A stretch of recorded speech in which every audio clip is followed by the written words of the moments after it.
श्रीमद् देवी भागवत, शिव पुराण, पद्म पुराण, इन 3 मुख्य पुराणों में जो रुद्राक्ष के विषय में वर्णन है, इसमें 1 मुखी से लेकर 14 मुख तक के रुद्राक्षों का वर्णन आपको मिल जाता है।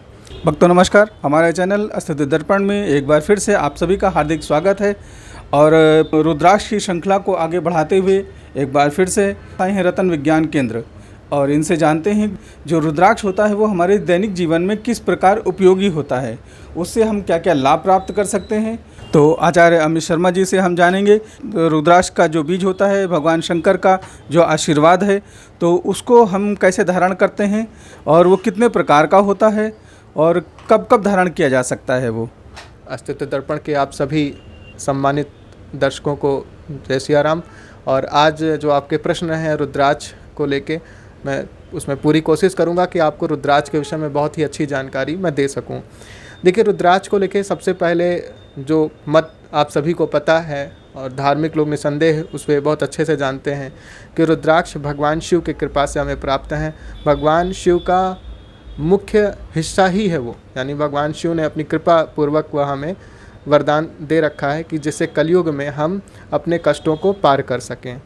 महादेव तो त्रिकालदर्शी हैं। जब उन्हें इस विषय का अंदाज़ा लगा कि कलयुग में लगातार बढ़ती कठिनाइयों से मनुष्य जो है कहीं ना कहीं ज़्यादा ही ताप को महसूस करेगा, तो उसकी अनुकूलता के लिए उन्होंने रुद्राक्ष निश्चित रूप से हमें वरदान के रूप में दिया है।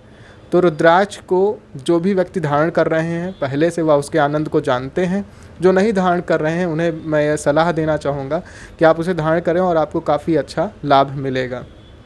तो महादेव की कृपा से जो हमें ये दिव्य रत्न प्राप्त हैं, रुद्राक्ष को भी आप रत्न ही समझिए, तो उन रत्नों के, उन रुद्राक्ष के विषय में हम आज आपको पूरी जानकारी देने की कोशिश करेंगे कि कैसे आप जो है रुद्राक्ष के विषय में समझ सकें, क्या उसकी खरीदारी के दौरान सावधानियां रखनी चाहिए या उसके मूल्य किस प्रकार से हो सकते हैं, यह हम आपको बताने की कोशिश करेंगे आज। तो सबसे पहले श्रीमद् देवी भागवत, शिव पुराण, पद्म पुराण, इन 3 मुख्य पुराणों में जो रुद्राक्ष के विषय में वर्णन है, इसमें 1 मुखी से लेकर 14 मुख तक के रुद्राक्षों का वर्णन आपको मिल जाता है। चूँकि वर्तमान में आज 1 से 21 मुखी रुद्राक्ष तक का भी जो है कहीं ना कहीं उपलब्धता है, वह पेड़ों में उपलब्ध हो रहे हैं। तो इन पुराणों में 14 के आगे के रुद्राक्षों का वर्णन तो नहीं है, किंतु इनकी उपलब्धता वृक्षों से ही हो रही है और कुछ अन्य ग्रंथों में इसके सहायक भूमिका के रूप में इन्हें दर्शाया गया है। तो मेरे यहाँ मुख्य रूप से जो आपको रुद्राक्ष उपलब्ध होते हैं वो 2 मुख से 14 मुख तक होते हैं। इसके पीछे पहला कारण यह है कि 1 मुखी रुद्राक्ष में भगवान शिव के कृपा क्षेत्र यानी कि नेपाल से जो रुद्राक्ष आ रहे हैं उसमें 1 मुखी गोल दाना नहीं आता, वहाँ पे रुद्राक्ष चंद्राकार होते हैं। बाकी 2 से लेकर 14 मुख तक के रुद्राक्ष मिल जाते हैं। उनके अलग अलग मूल्य होते हैं, उनके मूल्य वर्ग उनके आकार के ऊपर निर्भर करते हैं, वह कितने वजन में हैं, उनके आकार किस प्रकार से हैं, जिसको हम अभी आपको वीडियो में दिखाएंगे भी कि किस प्रकार से उसके आकार को हम जांचते हैं, समझते हैं। तो 1 मुखी रुद्राक्ष में चंद्राकार रुद्राक्ष मिलते हैं जो नेपाल के क्षेत्र से ना होके असम से या दक्षिण भारत के जो रुद्राक्ष के वृक्ष हैं उनसे आते हैं, और चंद्राकार रुद्राक्ष वो होते हैं, लेकिन उनका 1 मुख के उस महत्व को हम नहीं समझ सकते हैं। जो चंद्राकार रुद्राक्ष है उसको हम 1 मुखी गोल रुद्राक्ष के साथ तुलना करें, ये गलत होगा। तो मुख्य रूप से 2 से 14 मुख तक के रुद्राक्षों को, 2 मुखी से लेकर 14 मुखी तक के रुद्राक्षों को धारण करके व्यक्ति आनंद प्राप्त कर सकता है। इसके अतिरिक्त किसी विशेष स्थिति में यदि कोई विद्वान व्यक्ति आपको उसके आगे के रुद्राक्षों के विषय में सलाह देता है तो वह अपने स्वाविवेक के अनुसार आप निर्णय ले सकते हैं। किंतु यदि शिव पुराण जो उसके विद्वेश्वर संहिता में वर्णन है रुद्राक्ष का 1 से 14 मुख तक, वहाँ पे 1 से 14 मुख तक के रुद्राक्षों को धारण करने के लिए मंत्रों को भी दिखाया गया है, जो हम आपको सूची उपलब्ध करा देंगे, या हम उसे खुद उस मंत्र से अभिमंत्रित करके अपने यहाँ से सभी रुद्राक्ष को देते हैं। तो ये एक विशेष सुविधा हमारे पास उपलब्ध है कि हम शिव पुराण से जो मंत्र हैं रुद्राक्षों को अभिमंत्रित करके उसी मंत्र से हम धारण कराते हैं। तो आइए हम रुद्राक्ष को दिखाते हैं और उसके विषय में आपको कुछ जानकारियाँ बताते हैं। अब ये जो आप रुद्राक्ष यहाँ देख रहे हैं, इस तरफ ये रखे हुए हैं, ये सभी रुद्राक्ष जो है नेपाली दाने हैं जितने भी यहाँ लगे हुए हैं। यहाँ पे हालांकि हमने अभी 11 मुखी, 12 मुखी, 14 मुखी रुद्राक्ष और गौरी शंकर रुद्राक्ष रख रखा है। तो ये जो रुद्राक्ष हैं जो यहाँ पे आपको दिख रहे हैं ये सभी नेपाली रुद्राक्ष हैं। इनके आकार छोटे बड़े होने के कारण इनके मूल्य वर्गों में अंतर आता है। मूल्य वर्ग का अंतर आप ऐसे समझिए कि जो आपका ये बड़े रुद्राक्ष हैं इनकी जो मूल्य है ये लगभग 5100 रुपये के मिलते हैं। ठीक है, ये 5100 के इसलिए हैं क्योंकि ये 11 मुखी हैं। ठीक है, 11 मुखी 12 मुखी रुद्राक्ष ये आपको 5100 में मिलते हैं बड़े साइज के। किंतु यदि यही रुद्राक्ष नेपाली दाने थोड़े छोटे हों, आकार में छोटे हों, मैं इनको अभी आपको एक यंत्र के माध्यम से नाप के भी दिखा देता हूँ कि इनके क्या अंतर होते हैं, कितने mm में होते हैं।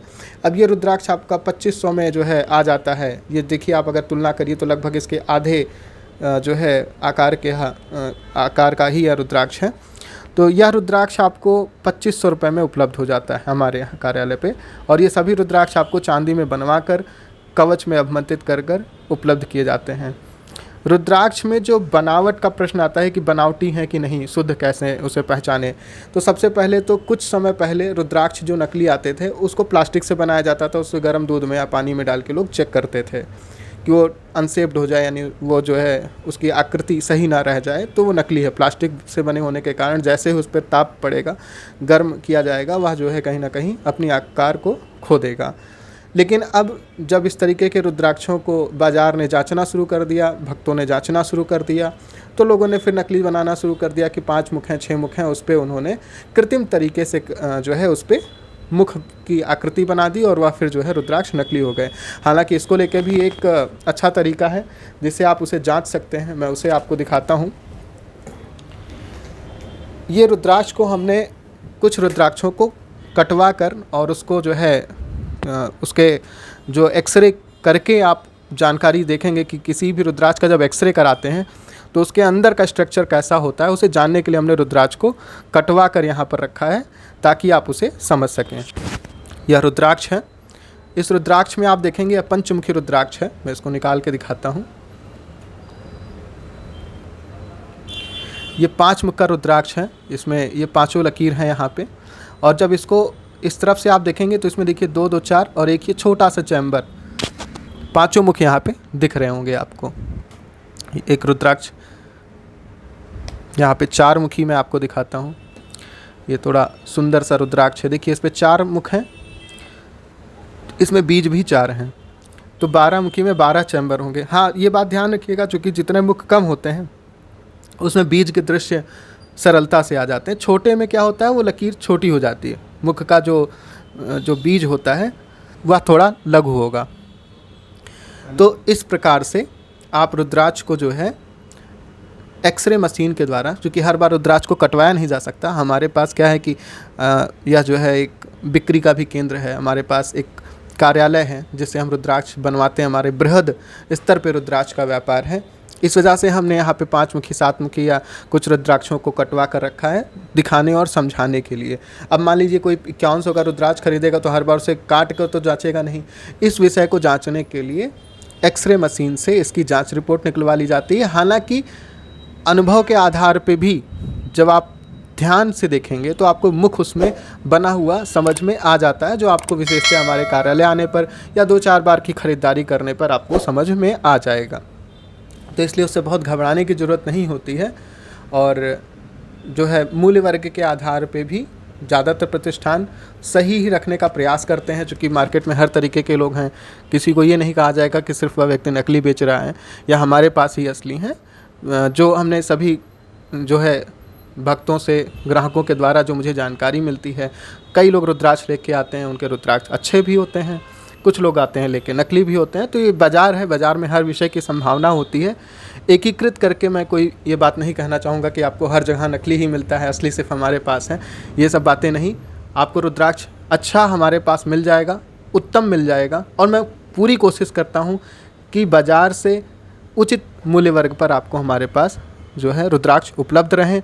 और आपने हमारे पुखराज पे भी कार्यक्रम देखे होंगे पिछले, उसके आधार पे भी लोग आए और उन्हें हमने संतुष्टिजनक उत्तर दिए।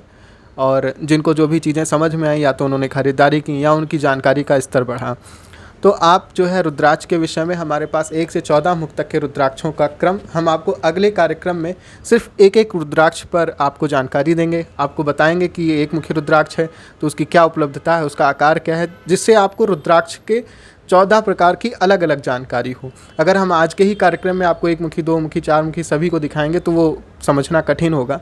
तो आज के इस कार्यक्रम का मुख्य उद्देश्य था कि रुद्राक्ष किस प्रकार धारण करें, किस प्रकार समझें कि वो कौन कौन से प्रकार के होते हैं, या उसकी धार्मिक महत्व को समझें। तो आइए अब इसे संक्षिप्त रूप से और शीघ्रता से समझते हैं। मैंने सबसे पहले उसके धार्मिक जो रुद्राक्षों के विषय में उपलब्ध जानकारी है उसके विषय में हमने आपको शिव पुराण, श्रीमद् देवी भागवत और पद्म पुराण का उल्लेख किया। ठीक है, वहाँ से रुद्राक्षों के विषय में जानकारी मिलती है और उन रुद्राक्षों को 1 से 14 मुख तक उनके लाभ के अनुसार शास्त्रों में लिखा गया है, जो हम अगले कार्यक्रमों में देंगे। तो ये धार्मिक प्रमाण हो गया, लाभ हर व्यक्ति अलग अलग तरीके से उसे प्राप्त करता रहा है। अब रुद्राक्ष धारण कैसे करें? तो रुद्राक्ष को श्रीमद् देवी भागवत में लिखा गया है कि स्वर्ण में, चांदी में या व्यक्ति की जन्मपत्रिका के अनुसार जो उसके मूल रत्न हैं, मोती, स्फटिक, रौप्य, वैदुरथ, हथला के साथ धारण करना चाहिए। इसके अतिरिक्त जो है रुद्राक्ष को धारण करने का मुहूर्त, यह भी बहुत विशेष प्रश्न होता है। तो मुहूर्त के विषय में कह लिया जाए, जब पूर्णिमा हो, अमावस्या हो, ग्रहण हो, या फिर सूर्य जो है संक्रांति काल पे हो, यानी जो है सूर्य संक्रांति कर रहा हो 14 या 15 तारीख जो है, यह रुद्राक्ष को धारण करने का मुहूर्त हो सकता है, जब सूर्य एक राशि से दूसरी राशि में जाते हैं। इसके अतिरिक्त अन्य सभी पुण्य दिवसों पर मुहूर्त का विचार करके रुद्राक्ष धारण कर सकते हैं। पुण्य दिवस का अर्थ है नवरात्रि हो गई, दीपावली है, या फिर अक्षय तृतीया है, शरद पूर्णिमा है, जो भी शुभ दिन, शुभ तिथि, शुभ व्रत करने के लिए आप तिथि का चयन करते हैं, जो आपको जानकारी दी जाती है कि आज विशेष तिथि है, आज पुख्य नक्षत्र है, रवि पुख्य नक्षत्र है, गुरु पुख्य नक्षत्र है, जो भी शुभ तिथि नक्षत्र आदि हैं उस पर भी धारण करने का विचार किया जाता है रुद्राक्ष में। रुद्राक्ष के धारण करने का मुहूर्त हो गया। धारण करने के क्रम में उसे चांदी में बनवाकर या फिर अपने जो कुंडली के अनुसार रत्न है उसके साथ उसके गुथाकर धागे में पहन सकते हैं। केवल एक रुद्राक्ष धारण करने का यदि विचार है तो उसे लाल धागे में जो है आप चांदी में कैप करके धारण कर सकते हैं। हालांकि कुछ विशेष अनुभव के आधार पे सभी लोगों ने इस एक जानकारी रखी, जो मैं लिखित रूप से प्रमाण तो इस विषय का नहीं है, लेकिन यह विशेष रूप से कहा गया है कि रुद्राक्ष को हमेशा विषम संख्या में, यानी 3 की संख्या में धारण करना चाहिए। एक सम और विषम दोनों है, लेकिन एक रुद्राक्ष अकेला जो धारण करने का नियम है उसमें 1 मुखी है, गौरी शंकर गणेश है, 14 मुखी रुद्राक्ष है जिसे अकेले पहन सकते हैं। बाकी विशेष रूप से 2 से लेके और जो है 11 मुखी तक के रुद्राक्ष या 12 मुखी तक के रुद्राक्षों को 3 की संख्या में धारण करने से ज़्यादा लाभ होता है। तो यह हो गया रुद्राक्ष के धारण करने के विषय में। तो हमने जो रुद्राक्ष के विषय में समझा, अब इसके अतिरिक्त मुझे एक जानकारी और आपको लगता है कि उचित रूप से देना चाहिए। नेपाली रुद्राक्ष तो आप देख रहे हैं जो आकार में बड़े होते हैं। इसके अतिरिक्त इंडोनेशिया से भी रुद्राक्ष आते हैं जो आकार में बहुत छोटे होते हैं। ये देखिए आप, ये जो रुद्राक्ष हैं ये इनकी तुलना में बहुत छोटे होते हैं। इस तरह के रुद्राक्ष को यदि कोई आपको नेपाली रुद्राक्ष बता कर देना चाहे तो उसे आप ये समझ लें कि इस आकार में नेपाली रुद्राक्ष नहीं आते हैं। इसे आप ध्यान से देखिएगा, इस तरह से रुद्राक्ष नेपाली नहीं आते, ये सिर्फ इंडोनेशियन रुद्राक्ष ही होते हैं जिनके आकार इस तरीके से होते हैं।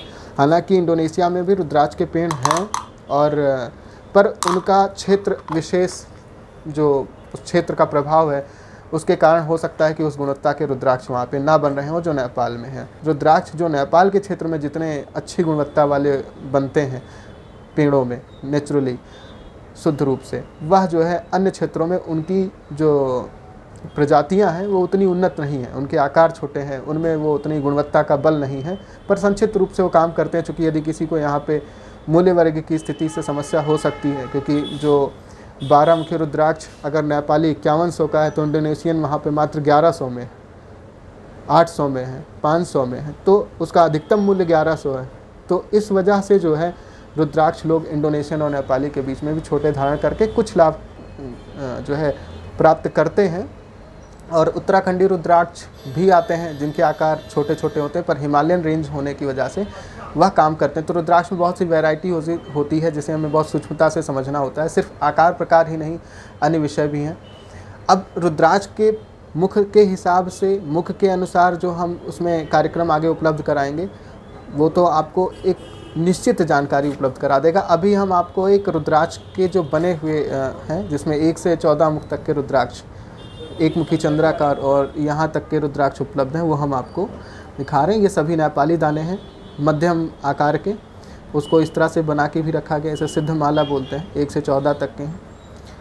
तो हमारे पास लगभग सभी प्रकार के जो है रुद्राक्ष उपलब्ध हैं और इसके विषय में हम आपको दीर्घ जानकारी भी आगे देते रहेंगे। हमारा वीडियो आपको कैसा लगा हमें कमेंट बॉक्स में अवश्य बताएं, और जो वीडियो के संबंध में जो भी आपकी क्वेरीज़ हैं वो हमने डिस्क्रिप्शन बॉक्स में जो शर्मा जी का एड्रेस है, आचार्य जी का नाम है, पता है और फ़ोन नंबर है, वो आप इनसे डायरेक्टली कोऑर्डिनेट करके आप जान सकते हैं।